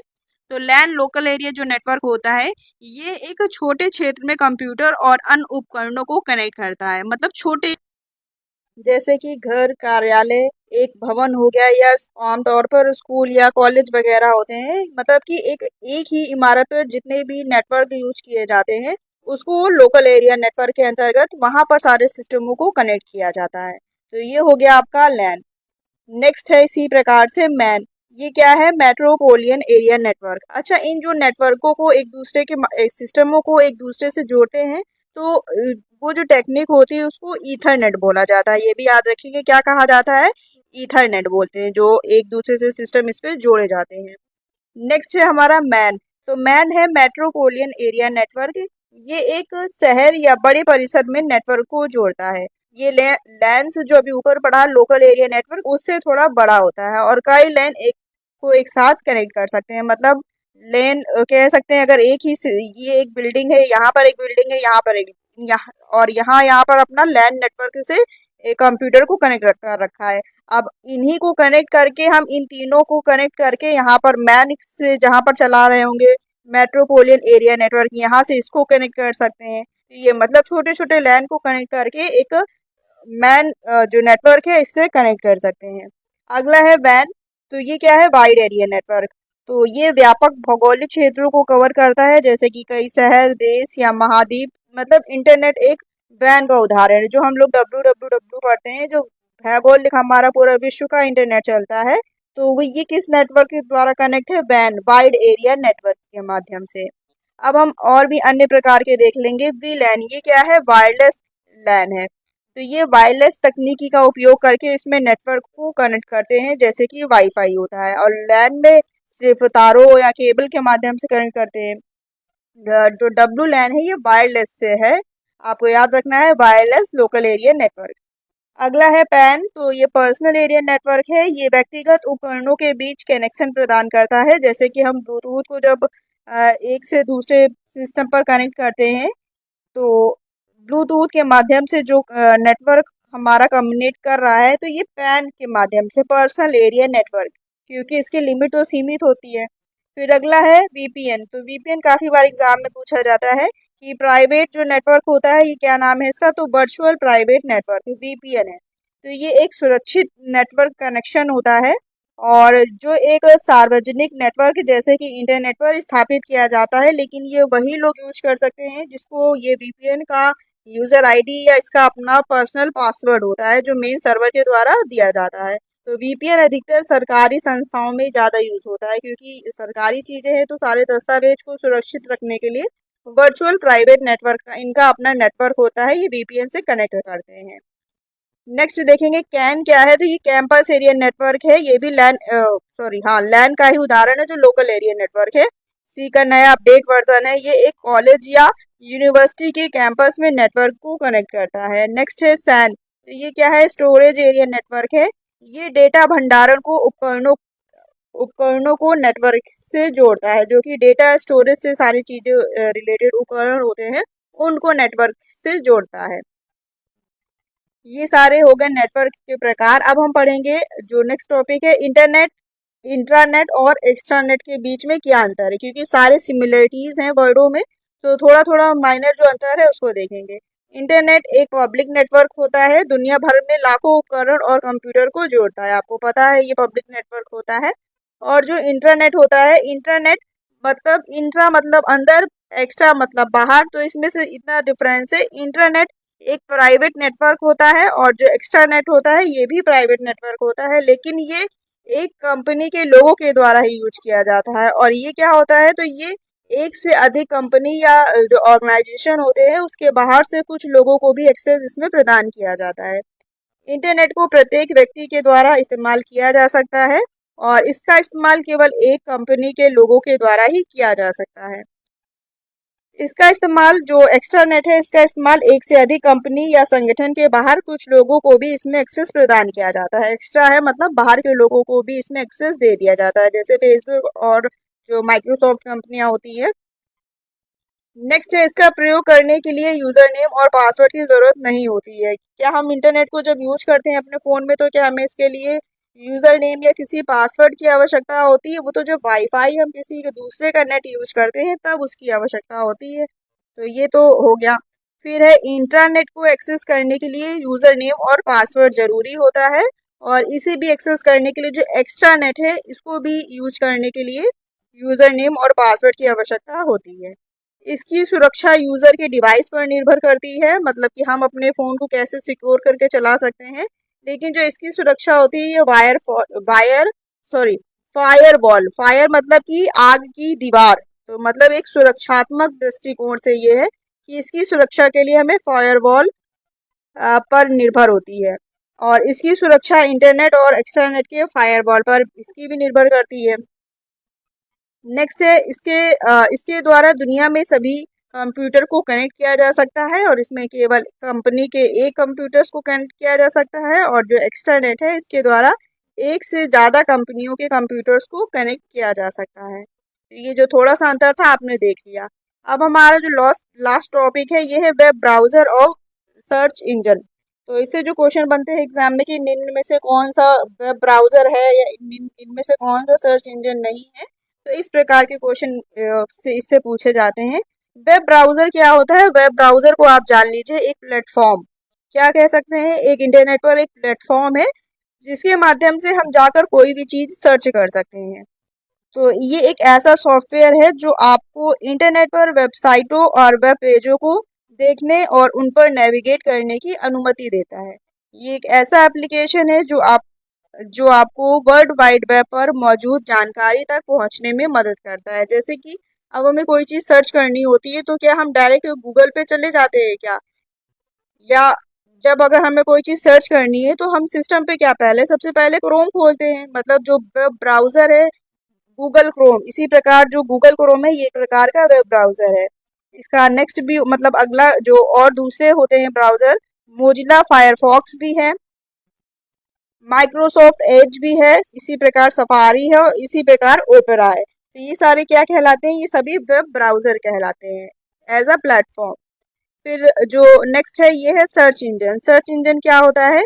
ये एक ऐसा सॉफ्टवेयर प्रोग्राम है जो उपयोगकर्ताओं को इंटरनेट पर जानकारी खोजने में मदद करता है। अब हम वेब ब्राउज़र के माध्यम से गूगल पर आ गए, या वेब ब्राउज़र के माध्यम से हम जो सर्च इंजन हमारा याहू उस पर आ गए, फिर हमें कोई जानकारी जो सर्च करना है वो कर सकते हैं। ये वेब पेजों का एक इंडेक्स बनाता है जिसे फिर उपयोगकर्ता की खोज या क्वेरी के माध्यम से व्यवस्थित किया जाता है, मतलब इस पर जाकर हम जानकारी को एक्सेस कर सकते हैं। इसमें जो कुछ सर्च इंजनों के नाम है देख लेंगे। गूगल, याहू तो आपको पता ही होगा। इसके अदर जो पूछे जाते हैं, बिंग पूछा जाता है एग्जाम में कि डक डक को क्या है, और बाइडो है, इसमें इंडेक्स है, आस्क येंडेक्स है और आस्क डॉट कॉम है और डॉकविल है। तो इसमें पूछा जाता है, एक ऑप्शन दिया रहता है डकडकगो का और इसमें पूछ लेगा कौन सा निम्न में से सर्च इंजन है। बाकी तीन वेब ब्राउज़र दे दिया जाएगा और एक ये सर्च इंजन दे दिया जाएगा। तो तब ये क्वेश्चनों को पहचानने के लिए ऐसे दिए जाते हैं। तो आपने वेब ब्राउज़र और सर्च इंजन पढ़ लिए। तो इस आपने इंटरनेट के टॉपिक में काफ़ी सारे इंटरनेट से रिलेटेड टॉपिक्स को पढ़ लिए हैं। अब कुछ MCQ फॉर्म में क्वेश्चन है उनको देखेंगे जो हाल फिलहाल में क्वेश्चन एग्जाम में पूछे गए हैं। तो देखेंगे पहला क्वेश्चन है, संदेश भेजने के लिए ईमेल क्लाइंट को कॉन्फ़िगर करते समय ये सुनिश्चित करने के लिए कि आउटगोइंग ईमेल संचार इनक्रिप्टेड है। आउटगोइंग मतलब भेजा जाने वाला मेल जो कम्युनिकेशन है ये इनक्रिप्टेड मतलब सुरक्षित है। कौन सा प्रोटोकॉल और उसका सुरक्षित उपकरण सबसे अधिक उपयोग किया जाता है? आपको पता होगा अभी जब हम लोगों ने प्रोटोकॉल पढ़े थे उस पर बताया था जो हम ईमेल भेजने में प्रोटोकॉल का यूज करते हैं तो उसका नाम है SMTP, simple mail transfer protocol. ठीक है, जब इसका अपडेटेड वर्जन मतलब कि सिक्योर वर्जन की बात की जाएगी, क्योंकि इसमें दिया गया है इनक्रिप्टेड है और इसका सुरक्षित संस्करण है। तो सुरक्षित है तो ये इसमें SMTP/S या SMTP over SSL secure safety layer करके रहता है और TLS। तो इसका आंसर हो जाएगा हमारा ऑप्शन नंबर डी, ये इसका सिक्योर वर्जन। अगर ये ऑप्शन में ना होता और तब हमको ये लगाना पड़ता, तब ऑप्शन क्वेश्चन में ये नहीं पूछा जाता, तब उसमें सिंपल ये पूछा जाता निम्न में से कौन सा प्रोटोकॉल मेल को भेजने में यूज किया जाता है, तब हम SMTP लगाते हैं। POP क्या होता है? POP में पोस्ट ऑफिस प्रोटोकॉल में हम मेल को डाउनलोड कर सकते हैं, मतलब कि प्राप्त कर सकते हैं। IMAP तो इंटरनेट मैसेज एक्सेस प्रोटोकॉल, मतलब कि एक ही सिस्टम मतलब एक ही डिवाइस या एक से अधिक डिवाइसों पे जो मेल हमें रिसीव होता है तो ये मैसेज को एक्सेस करता है एक साथ, तो ये होता है IMAP। नेक्स्ट क्वेश्चन देखेंगे, प्रत्येक प्रोटोकॉल कॉलम ए को उसके प्राथमिक कार्य विवरण से सुमेलित करना है। जो पहला दिया गया है SMTP, तो इसमें सर्वरों के बीच ईमेल भेजने के लिए प्रोटोकॉल है। ठीक है, तो ईमेल भेजा जाता है मतलब मेल ट्रांसफ़र किया जाता है, तो हमको याद रखना है ईमेल भेजने के लिए प्रोटोकॉल है, तो ये सही है। फिर नेक्स्ट है IMAP, तो सर्वर पर ईमेल पुनः प्राप्त या एक्सेस करने और सिंक्रोनाइज करने के लिए प्रोटोकॉल है। पुनः प्राप्त मतलब एक ही डिवाइस में अगर वो मैसेज रिसीव हो गया है तो ऑटोमेटिक जितने भी मेल मतलब जितने भी सिस्टम में वो मेल खुला होगा ऑटोमेटिक उसमें रिसीव हो जाएगा। तो मैसेज को एक्सेस भी करता है ये कौन सा, IMAP। नेक्स्ट है पीओपी। तो पीओपी का अपडेटेड वर्जन है 3। तो ये ईमेल को डाउनलोड या प्राप्त करने के लिए किया जाता है, ये भी सही दिया हुआ है। और नेक्स्ट है MIME। तो ये SMTP का ही नया वर्जन है MIME। इसमें क्या, इसमें सिंपल मेल को हम भेज सकते हैं और इसमें मल्टीमीडिया जैसे कि इमेज वीडियो वगैरह चीज़ें भेज सकते हैं। तो मल्टीमीडिया ईमेल संदेशों को फॉर्म करने के लिए मानक है। तो ये हो गए आपके कौन सा, सारे के सारे सभी मिलान जो है सब सामने के सामने दिए गए हैं। और ये भी क्वेश्चन अभी रिसेंटली एग्जाम में पूछा गया है। तो किसमें है, first second third fourth, option number C में है। तो सी इसका राइट हो जाएगा। अब ये सारे क्वेश्चन आप खुद से प्रैक्टिस करने की कोशिश कीजिए, इसलिए ही इन क्वेश्चनों को रखा गया है। अगला क्वेश्चन है, निम्नलिखित में से कौन सा प्रोटोकॉल ईमेल प्राप्त करने या पुनः प्राप्त करने के लिए उपयोग किया जाता है। ईमेल को प्राप्त करना मतलब डाउनलोड करना या रिसीव करना, तो हम पीओपी का पोस्ट ऑफिस प्रोटोकॉल का यूज करते हैं। और भेजने के लिए एसएमटीपी का करते हैं। और एफटीपी है तो फाइल ट्रांसफर प्रोटोकॉल मतलब कि फाइल को डाउनलोड और इधर उधर करने के लिए करते हैं। और इसमें आगे लिखा है ईमेल प्राप्त करने या पुनः प्राप्त करने के लिए। यदि इसमें लिखा रहता पुनः प्राप्त करने या मैसेज को एक्सेस करने के लिए, तब हम कौन सा लगाते हैं, तो IMAP internet message access protocol. इसमें थोड़ा क्वेश्चन अटपटा है। तो अगर ईमेल प्राप्त करने के लिए बोलेगा तो पीओपी लगाएंगे, ऐसे क्वेश्चन नहीं बनेगा। तो ये थोड़ा मिसप्रिंट हो गया है, ठीक है। पुनः प्राप्त करने के लिए या एक्सेस करने के लिए IMAP, या लिखा रहता है कि सिर्फ प्राप्त करने या डाउनलोड करने के लिए, तब हम कौन सा लगाते, POP3 लगाते। और भेजने के लिए क्या था, SMTP था। अगला देखेंगे, हाइपर टेक्स्ट ट्रांसफर प्रोटोकॉल क्या है। इसके माध्यम से जो सिस्टम पर मतलब किसी भी सिस्टम पर हम कोई चीज़ सर्च कर सकते हैं, इस फाइल से दूसरे फाइल पे जा सकते हैं। तो ये किसके माध्यम से, हाइपर टेक्स्ट मतलब काफ़ी सारे बड़े भारी मात्रा में जो टेक्स्ट हमारे वेबसाइट्स में रहते हैं, तो उसके माध्यम से हम किसी न किसी वेबसाइट पर जा सकते हैं। किसके माध्यम से, HTTP। फिर नेक्स्ट क्वेश्चन है, डैश सेवा उपयोगकर्ता को अपने स्थानीय कंप्यूटर का उपयोग करके इंटरनेट पर दूरस्थ कंप्यूटर में लॉगिन करने में सक्षम बनाती है। मतलब दूर स्थित कंप्यूटर को हम यहाँ से एक्सेस कर सकते हैं। किसके माध्यम से ये पॉसिबल हो पाता है, किस प्रोटोकॉल के माध्यम से, तो ये टेलनेट प्रोटोकॉल होता है। ऑप्शन नंबर ए इसका करेक्ट हो जाएगा, टेलनेट। आपको याद रखना है, दूरस्थ कंप्यूटर को एक्सेस करने के लिए टेलनेट का यूज किया जाता है। अगला क्वेश्चन है, HTTP प्रोटोकॉल का उपयोग किसके लिए किया जाता है। ईमेल भेजने के लिए। तो ईमेल भेजने के लिए आपको क्या बताया था, SMTP। वेब सर्वर और क्लाइंट के बीच संचार के लिए, या फाइल डाउनलोड करने के लिए तो FTP होता है। फिर है नेटवर्क पर डेटो को संचारित करने के लिए, या वेब सर्वर और क्लाइंट के बीच संचार के लिए, तो वेब सर्वर और क्लाइंट के बीच संचार के लिए। इसके ही माध्यम से तो हम सारी एक से वेबसाइट दूसरे में, दूसरे से तीसरे में, इस प्रकार से हम इसके माध्यम से HTTP के हाइपर टेक्स्ट ट्रांसफर प्रोटोकॉल के माध्यम से हम ये वेब सर्वर से और क्लाइंट के बीच कम्युनिकेट कर सकते हैं। तो ऑप्शन नंबर इसका बी करेक्ट हो जाएगा। अगला क्वेश्चन है, निम्नलिखित में से कौन वेब ब्राउजर नहीं है। तो क्वेश्चन ये इस प्रकार से बनता है, तो कौन सा वेब ब्राउजर नहीं है, तो सफारी है, क्रोम गूगल क्रोम भी एक वेब ब्राउजर है, इंटरनेट एक्सप्लोर भी एक वेब ब्राउजर है। लेकिन जो DuckDuckGo है ये सर्च इंजन है। तो ऑप्शन नंबर इसका डी करेक्ट हो जाएगा। जैसे ask.com, बाइडियो हो गया, यांडेक्स हो गया, तो ये सब सारे क्या है, सर्च इंजन है। नीचे फिर से देख लेंगे सर्च इंजन और जो वेब ब्राउजर नीचे दिए गए हैं। नेक्स्ट क्वेश्चन देखेंगे, निम्न में से किस इंटरनेट प्रकार में सबसे धीमी इंटरनेट कनेक्शन सेवा प्रदान की जाती है, यह सेवा दी जाती है।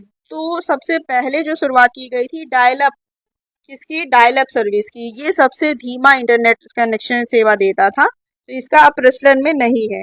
तो जो सबसे धीमी कनेक्शन सेवा दी जाती है डायल अप सर्विस में, ऑप्शन नंबर इसका बी करेक्ट हो जाएगा। नेक्स्ट देखेंगे, निम्न में से कौन सा संबंधित वेब पेजों या पृष्ठों का एक संग्रह है। तो वेबसाइट है जो कि काफ़ी सारे वेब पेजों से मिलकर बना है। वेबसाइट क्या है? कलेक्शन ऑफ वेब पेजेस सारे जहाँ पर कलेक्ट हैं तो उसी पर ही वेबसाइट बनती है। उसी वेबसाइट पर जाते हैं तब हमें सारे वेब पेजेस देखने को मिलते हैं। मतलब कह सकते हैं पेजों का संग्रह क्या होता है? वेबसाइट होता है। ऑप्शन नंबर इसका सी करेक्ट हो जाएगा। नेक्स्ट क्वेश्चन देखेंगे, निम्न में से कौन सी इंटरनेट सेवा सिग्नल ट्रांसमिट करने के लिए रेडियो वेव्स का इस्तेमाल करती है और कम दूरी के भीतर इंटरनेट का एक्सेस करती है? तो ये रेडियो वेव्स, ये आपको पता होना चाहिए, वाईफाई जो होता है, वाईफाई का सिग्नल, ये हमारा क्या होता है? ये रेडियो वेव्स पर कार्य करता है, इसका इस्तेमाल करता है रेडियो फ्रिक्वेंसी का। तो ऑप्शन नंबर डी करेक्ट हो जाएगा। और ये सबसे, आपको पता ही है, वाईफाई सबसे कम भीतर पर ही इंटरनेट को एक्सेस करता है। ज़्यादा दूर चले जाएंगे तो वाईफाई का कनेक्शन ही खत्म हो जाता है। तो ऑप्शन नंबर इसका डी करेक्ट हो जाएगा। नेक्स्ट और लास्ट क्वेश्चन है, निम्नलिखित में से कौन सा कथन सत्य है? तो IPv4 और IPv6 को जब हम लोग ने डिटेल में कंपेयर करके पढ़ा था दोनों को, तब इसको अच्छे से बताया था। तो पढ़ेंगे एक बार कथन को। IPv4 एड्रेस की लंबाई 32 बिट एड्रेस की होती है, सही है। IPv4 की जो 4 वर्जन है, इसकी जो लंबाई है एड्रेस का, ये 32 बिट होता है। IPv क्या होता है? इंटरनेट प्रोटोकॉल, मतलब कि IP एड्रेस जिसको जिसको नाम से जानते हैं। जब हम इंटरनेट पर संचार करते हैं या कम्युनिकेट करते हैं तो जो IP एड्रेस के थ्रू हमारे सिस्टम को पहचाना जाता है, मतलब तार्किक तरीके से। यदि भौतिक तरीके से बात की जाएगी तो वो मैक एड्रेस के थ्रू जाना जाता है, जो सिस्टम बिल्ड होता है। तो उस पर जो एड्रेस रखा जाता है या किस प्रकार से बना है, कहाँ बना है, इसके पार्ट्स कैसे हैं, कंपोनेंट्स कैसे हैं, तो वो मैक एड्रेस के थ्रू होता है। तो इसमें क्वेश्चन में आते हैं, IPv4 एड्रेस, ये ठीक है। IPv4 की 32 और 6 की एड्रेस की होती है 128 बिट्स का होता है, ठीक है। इसके न्यूमेरिक एड्रेस में 4 ब्लॉक्स होते हैं, ठीक है। जैसे 128 हो गया, फिर एक पॉइंट होता है, फिर 64 हो गया, मतलब कोई भी ऐसा डिजिट, 32 हो गया या 404 हो गया। तो इसके ये 4 ब्लॉक्स होते हैं। तो इसी प्रकार से आपको बताया था, तो ये ठीक हो जाएगा। और इसकी जो रेंज होती है 255 से ज़्यादा इसमें डिजिट नहीं होते हैं। और इनको जो सेपरेट किया जाता है, ये पॉइंट से सेपरेट किया जाता है। तो ये कथन सही है। और 6 में क्या होता है? इसमें न्यूमेरिक कोड, मतलब कि अंकों की बात कर रहा है। और 6 वर्जन में इसमें अल्फा न्यूमेरिक होता है, मतलब कि इसमें 8 फील्ड्स भी होते हैं और उसको सेमी कॉलन से सेपरेट किया जाता है। और अल्फा न्यूमेरिक मतलब अल्फ़ाबेट जो ABCD होता है उसके साथ इसमें न्यूमेरिक दिए रहते हैं। तो इसके दोनों ही कथन ठीक है। ऑप्शन नंबर सी इसका राइट हो जाएगा। उपरोक्त दोनों कथन सही है। ये था हमारा लास्ट क्वेश्चन। अब लास्ट ये क्वेश्चन आपके लिए टेस्ट है, क्योंकि आपने सारी थ्योरी पढ़ ली, सारे आपने MCQ फॉर्म में क्वेश्चन भी देख लिए कुछ। तो ये आपको लास्ट में इस क्वेश्चन का जो आंसर है कमेंट बॉक्स में ज़रूर बताना है। क्वेश्चन है, SMTP जो सिंपल मेल ट्रांसफ़र प्रोटोकॉल है, इसका उपयोग किसके लिए किया जाता है? फाइल को डाउनलोड करने के लिए, या नेटवर्क पर डेटा को संचारित करने के लिए, या ईमेल को भेजने के लिए, या वेबसाइट को एक्सेस करने के लिए? तो इसका आंसर आप लोग कमेंट बॉक्स में ज़रूर बताइएगा।